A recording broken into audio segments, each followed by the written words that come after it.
Hey again, this is Jerry Roberts, and we're going to continue. We're going to continue now our discussion about culture shock. We've covered a lot of ground on this already, and this is going to be what I would just consider the secondary information, the other information that goes around culture shock and how it affects us and such. We've talked about culture shock as the act of going to a country, arriving there, and adjusting, but there's also something called reverse culture shock. And reverse culture shock is really kind of surprises people because reverse culture shock is what happens after you've spent 2 or 3 or 4 years in a country. You have made the acculturation steps. You've learned language, you've learned culture, you learned how to function there, you've developed friendships, you've had effective ministry. And then you shift back to the United States, maybe for just a year, because if you're part of an organization that requires you to itinerate, usually you're home 1 year. After you've been on the field for 4, you go home for 1 year and you itinerate again. Or perhaps you're going home for a particular time period of service in the States, or maybe you're going back home for the long duration. Maybe you've served for 15 years and you've decided that it's time to return and do ministry in the States again, or something like that. But whatever it is, if you spent an extended period of time in another culture, sometimes even 3 to 5 months can do this, you will experience reverse culture shock. And the reason it's so disturbing is you think, I'm going home, I'm going back to what I know, I'm going back to the places and the people I know, I should be okay. But you're not. You're not the same person you were when you left. You don't have the same worldview you had when you left. You don't remember doing things the way that people around you are doing them. You have a broader worldview than the people around you. You are not as interested in things like restaurants and food and sporting events. And you're like, why are all of you people obsessed with all of these things? So don't underestimate reverse culture shock. Reverse culture shock comes from coming back home. Oftentimes there's a loss of status. Now, this is especially true if you've been a missionary for long term and you're coming back and you're going to end your missionary career and go into a different field. There's a loss of status. I've said before that I was very challenging for a year or two after I came back to the States, because for 15 years my name was Jerry Roberts, missionary to Latvia. Jerry Roberts, missionary to Latvia was on every letter, on letterhead, everything, report I turned in, everything I did was Jerry Roberts, missionary to Latvia. Well, then I came back in 2011. We served as missionary in residence, and in 2012 we decided to accept SAGU's invitation to remain here and work and teach. And sometime around that time period, I stopped being Jerry Roberts, missionary to Latvia. And I didn't know who I was anymore, because I had been Jerry Roberts, missionary to Latvia for most of my adult life. So there was that feeling of not knowing who you are anymore. There's a loss of the national friendships. I love my Latvian friends. I love them so very much, and spent so much time with them, grew up with them, knew their children, knew their lives. And so you feel that loss as well. There's sometimes the loss of meaningful work. As I said, you will find when you return to your home country, you find that they are obsessed about things that you just can't understand why they're even worried. Why are you even talking about these things? And you feel this loss of meaningfulness. You were involved in kingdom building ministry, and then you come back and you have a hard time finding a church who'll let you. You can find a church that might help you work in the coffee shop, because there's just nothing for you to do and such. And so there's that loss of meaningful work. And once again, to discuss with American materialism or the way of life. You've been attending churches where there's nobody in the church that has more than $100. Nobody in the church has a car, and you come back to an American church where everyone in the car parking lot of the church is driving a Lexus or a BMW, and they're complaining about how they don't have enough money to support missions. Okay, that's stressful. That is that causes reverse culture shock. It's challenging for third culture kids. If you have children, our children grew up, especially my daughter, my youngest son, spent a majority of their childhood in Latvia, not in America. And so coming back to America, They had a third culture. They were neither Latvian nor American. They were Latvio-Americaized. And so there was a challenge for them as there as well.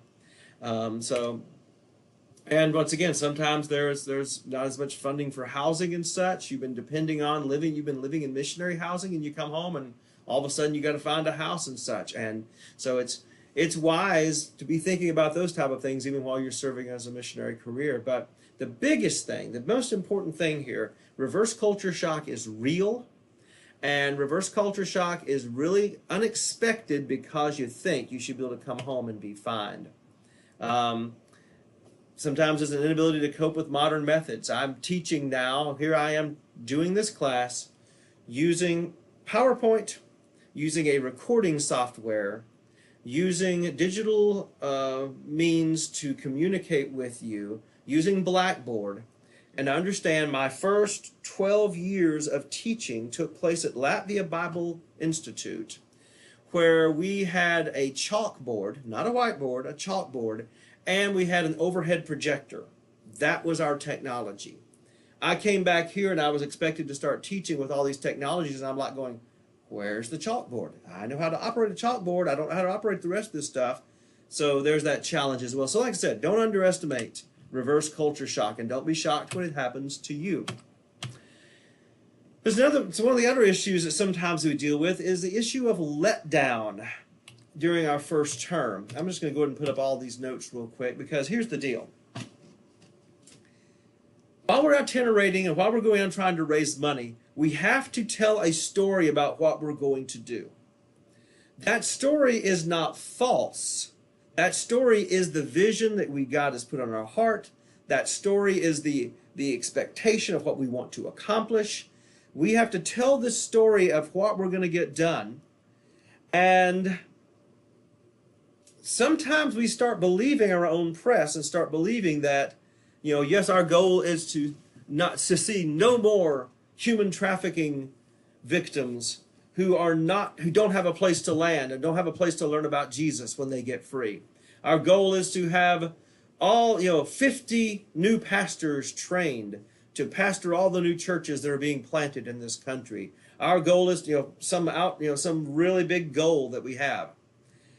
And then you get to the mission field, and during your first term, you spend a lot of time just figuring out how to get by, how to learn the language, how to handle the culture.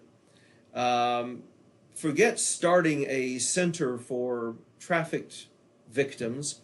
You're trying to make sure you don't get thrown out of your apartment because you can't understand what the rules are about when you're supposed to pay your bills and all this kind of stuff. So sometimes there's this letdown that people go, oh man, I'm not accomplishing what I expected to accomplish. And like I said, we believe our own press that we're going to be able to accomplish all these things. We perceive that the national church or the brothers or sisters that we're working with there in the country, that they have expectations of them we're not meeting.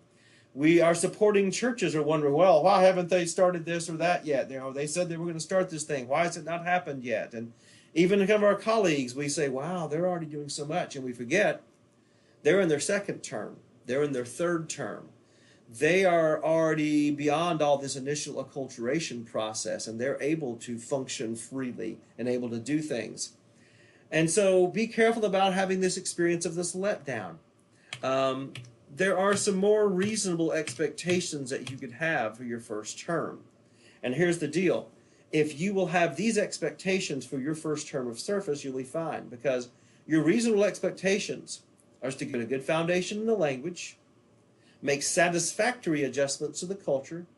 You're not perfect yet, never will be.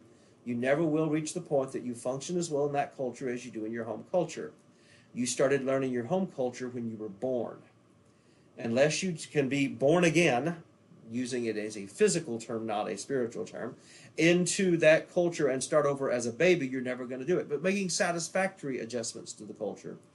If you become aware of your gifts and your ministry gifts and skill sets that God has blessed you with, and start getting a feeling for where you're going to fit in that ministry and where you're going to fit in that work. And you start maybe laying foundations for what that big vision is that you've had. You start laying foundations for it, and therefore get a sense of fulfillment.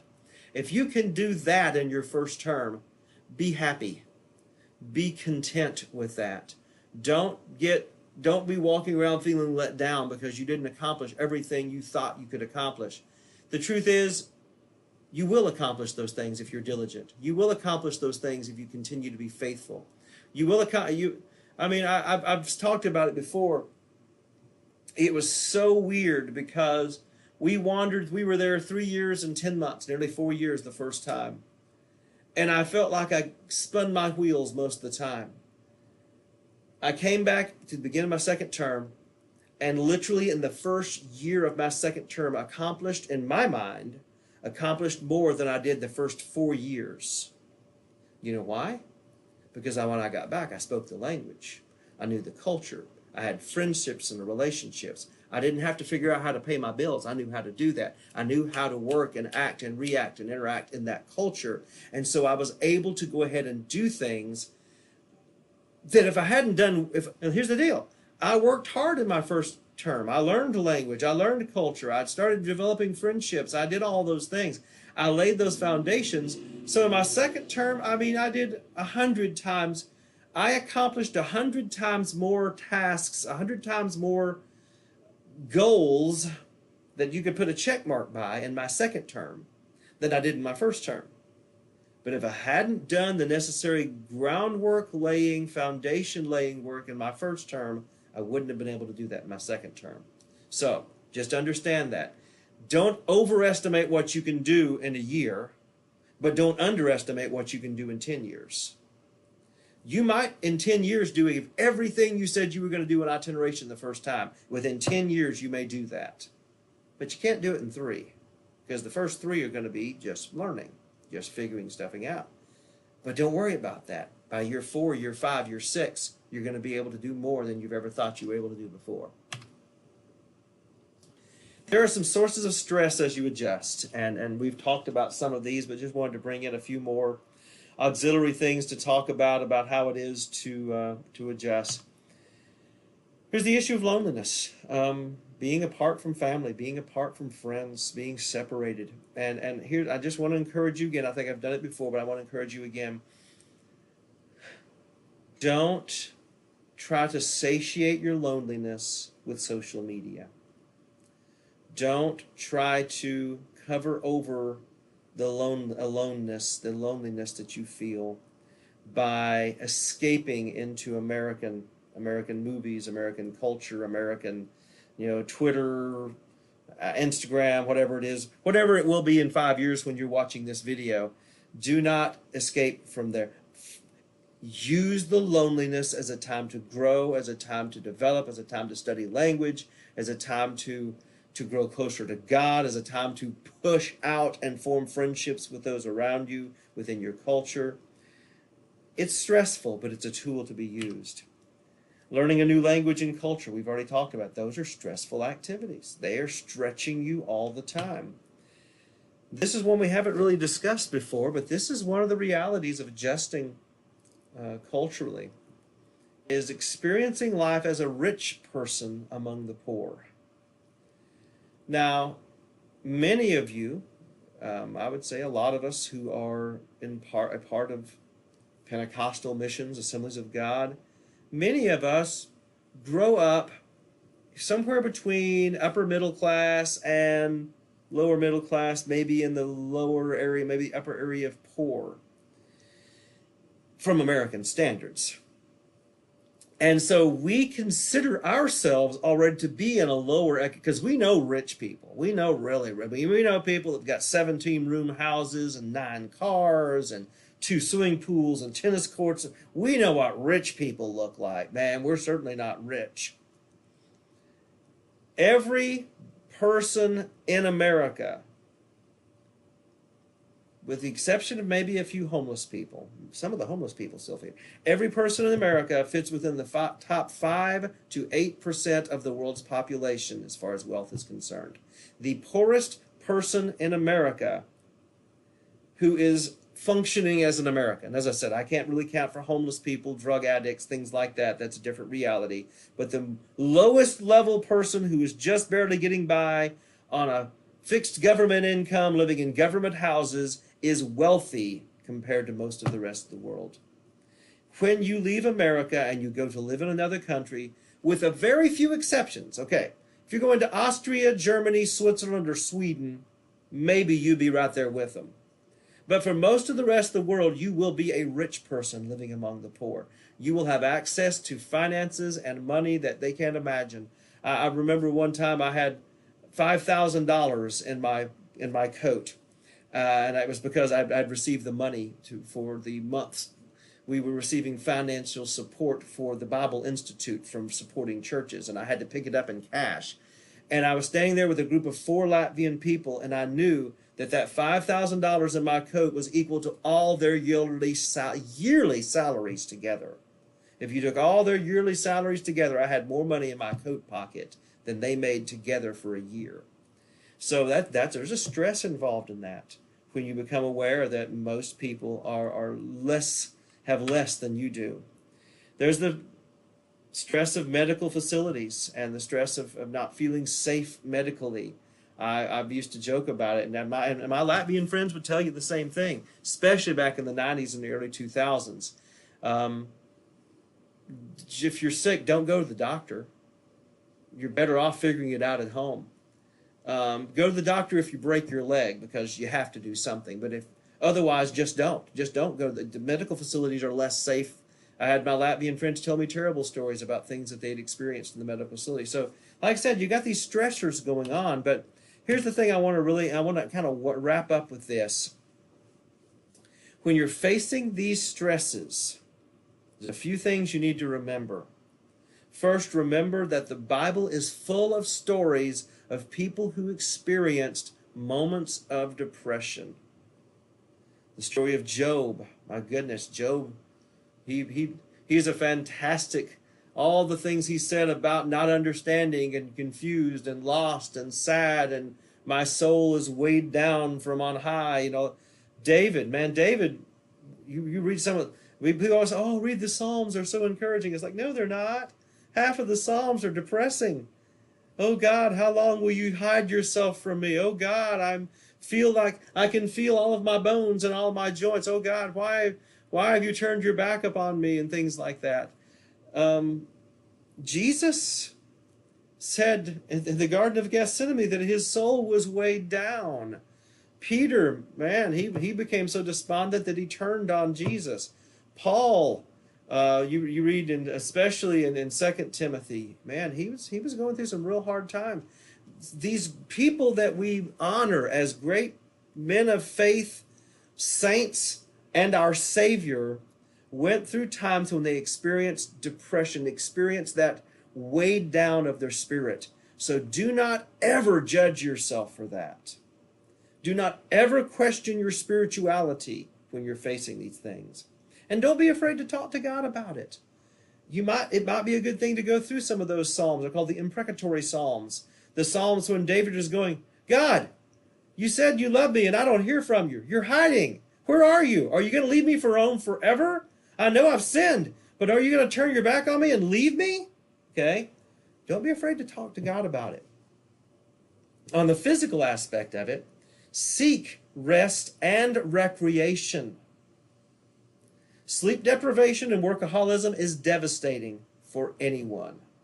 Even while you're studying language, even while you have to put in 4 hours in class in the morning and 4 hours in homework at night, still get 8 hours of sleep. Don't waste your sleep hours. The truth is, most of us waste our sleep hours on things we shouldn't be wasting our sleep hours on social media and entertainment. Don't waste your sleep hours. But do seek recreation. Take breaks. Go to the beach. Go to the mountains. Go out in the country. Spend a weekend away when you get the chance. Seek recreation. You know, the word recreation is underestimated because it has the word create. Recreation. It's a rejuvenation that takes place. So seek that. Don't allow yourself to become a workaholic. Keep active. Physical activity physically actually has been proven to alleviate stress and reduce depression. So if you're feeling down, go for a walk. If you're feeling down and it's really cold outside, go walk in a frozen river. That's very refreshing. If you're feeling down and it's a really hot climate, I don't know, go find somewhere cool to walk. God called me to the subarctic. I spent all my time with frozen toes. I don't know how to deal. In Texas, where I grew up, we have air conditioning. So find an air conditioning place. Go to the only Western store around and walk around the air conditioning for a while. Do something to keep physical activity going on. And finally, seek counsel. Don't go it alone. Don't think that, as I said, don't convince yourself that I'm the only one who's ever felt this way. Well, I already told you you're not. The very first lecture in this thing about culture shock, I told you everyone goes through culture shock. You cannot avoid it. So you're going through it, so talk to somebody about it. Get help. Discuss it. Open up about it. Pray with someone about it. Don't try to go it alone. Because you will get past it. You will get past it. And God's going to use it as a time to help you grow into the person He needs you to be. So God bless you. And we'll continue with our next set of lectures, looking at some more aspects of crossing cultures.